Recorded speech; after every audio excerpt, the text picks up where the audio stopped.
it looks like the human virtue signal, that is Justin Trudeau, might be finally wearing out his welcome with Canadians. And if this polling is correct, it doesn't matter how much money he spends on his hair. It's just not going to work.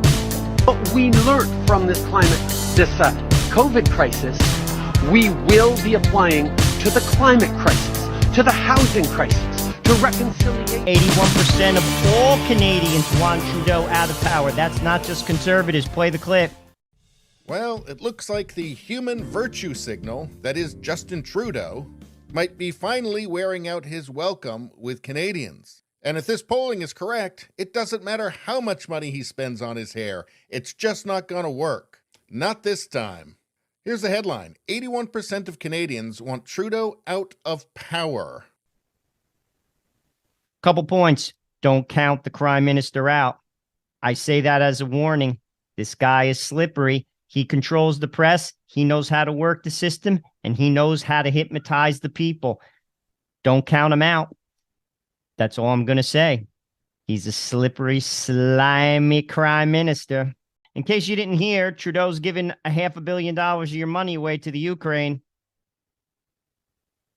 That's my reaction. It should be yours. Dougie Ford refuses to answer questions about his former chief of staff. Supposedly, this gentleman violated some lobbying laws. Play the clip.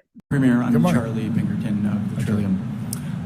Has Amin Massoudi lobbied you or your office since he left it last summer? Well, we take lobbying very seriously. Everyone follows the rules, and I'm sure he follows the rules like everyone else does.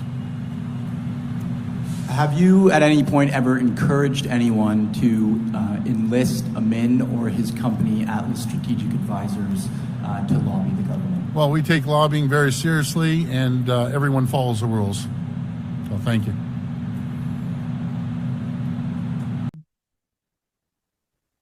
What's the matter, Dougie? The cat's got your tongue.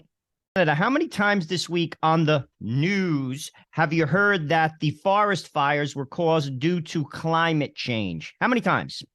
Well, the Canadian Interagency Forest Fire Center says that that theory is not valid. Once again, let's follow the science. What do you think? Or should we listen to the CBC, who's basically just pushing a green energy narrative and wants to destroy the common man?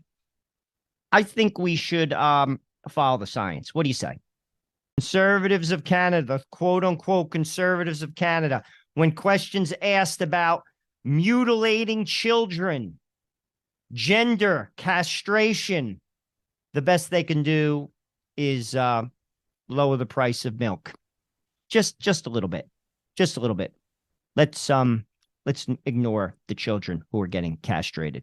Oh, I forgot about the third trimester abortion.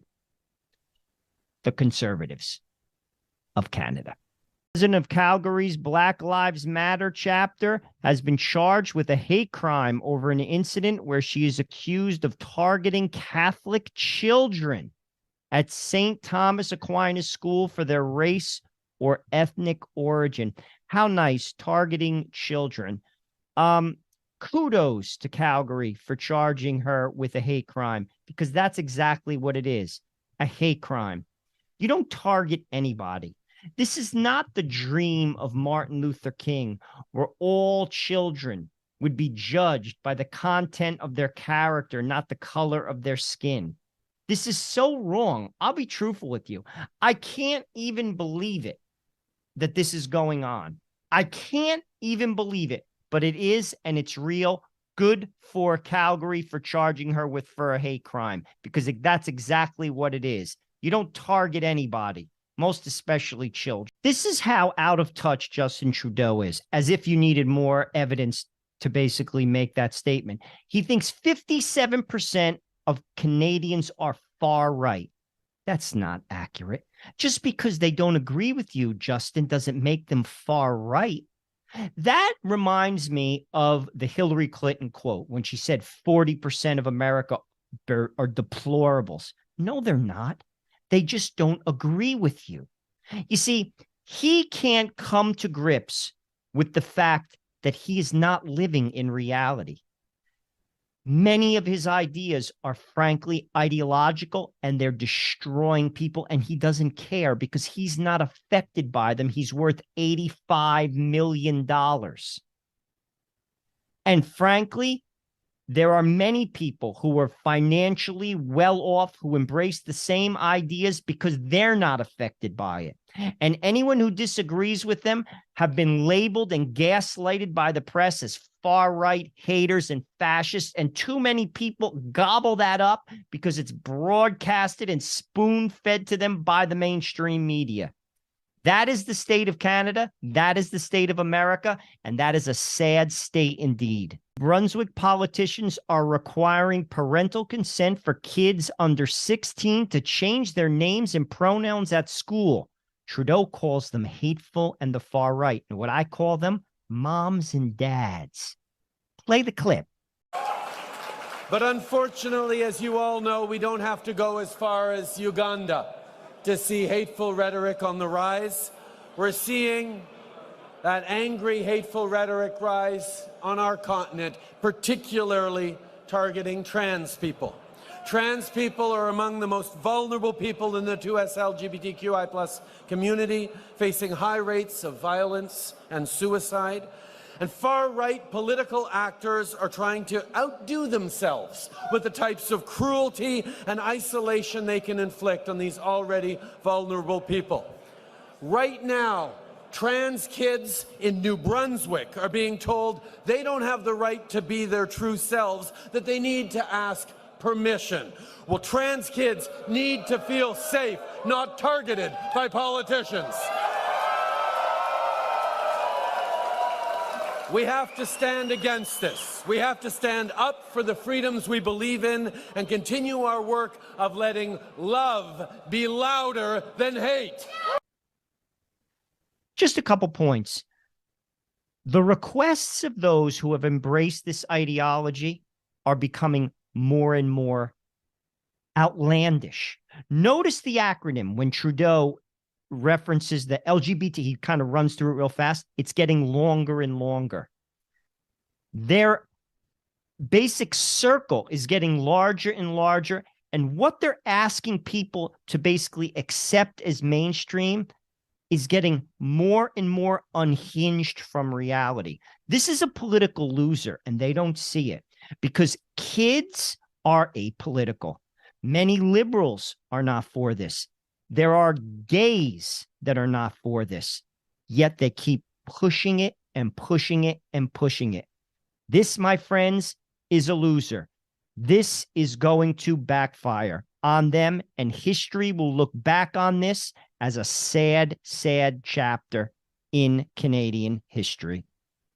A little reminder, Canada, while Trudeau and Freeland make an unannounced trip to the Ukraine to give them more money, your money, Canadian taxpayers are paying this for gas.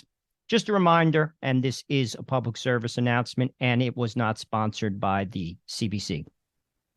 I wanted to give you a little visual. This is Freeland and Trudeau in the Ukraine giving away your money. Justin has his hand on his heart. Freeland looks like she's a fifth grader about to ask a question in class, and she's got a smirk on her face like she's about to pass some wind. Can you say that? Can you say wind, pass, or just she looks like she may be farting? Another NDP politician caught lying. He said he was taking punches. Couple comments. I want to bring back the stockade. Back in the day when our country in America was founded, you had a stockade. If you did something like a politician, they put you in a stockade all day. This dude should be put in the stockade.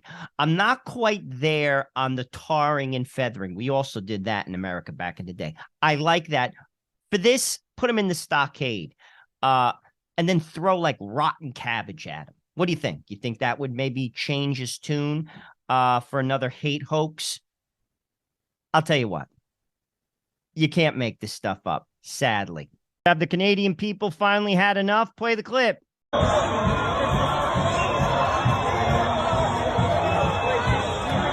our children alone. Leave our kids alone.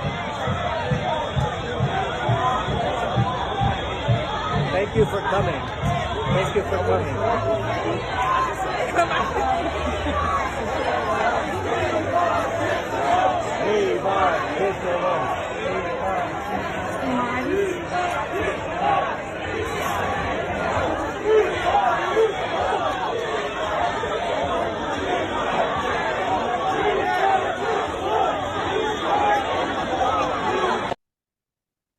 Leave our kids alone. I think that's a fairly universal statement. Cuts across all political lines. Leave our kids alone. Canada needs an exorcism. To all my Canadian friends out there and my American friends as well, I don't know if you're aware, but the Iron Sheik has passed. You may be wondering why I'm bringing him up, because the man was hysterical, and we all have to laugh. I used to follow him on social media, and you should follow him too. Give a listen and play this clip, and you'll get a taste of what I'm talking about. Only time you helping me every month, $20. You call that's the money? Bills, you're asking me for $20 when I have to save money for my wedding, or my fiance needs some money for this or that. You dumb son of a bitch! What the fuck? You can buy with $20. Wow, what are you thinking? If I had $20, you can find something. You can find something. Stop your face again and make me mad. Let me ask you something. Let me ask you. Hold on. Let me straighten this out once and for Can you imagine this punk? Dumb face. Hey, Sheik. No, Sorry about that. Sorry. Once again, we all have to laugh in life, and I recommend that you follow the Iron Sheik, even though he has passed. He has left the building. I would love to have seen the Sheik encounter Justin Trudeau with his brutal, brutal honesty. He would be dropping F-bombs. He'd be calling him a jambroni. Yes, a jambroni. That was a word he used, and if you don't know what that is, Google the Sheik and you will find out. We need more little clips like that. We need to laugh, especially in these times, and we need people like the Iron Sheik. So my parting words to you, look up and Google the Iron Sheik and have a laugh. The man was a great. He surely wasn't the prime minister, and if he encountered the prime minister, he would, without a question, call him an effing jambroni. Hey Canada, show the country that you stand for freedom with one of these hats from our store. Your purchase supports this channel. Check out the link in the description and order yours now.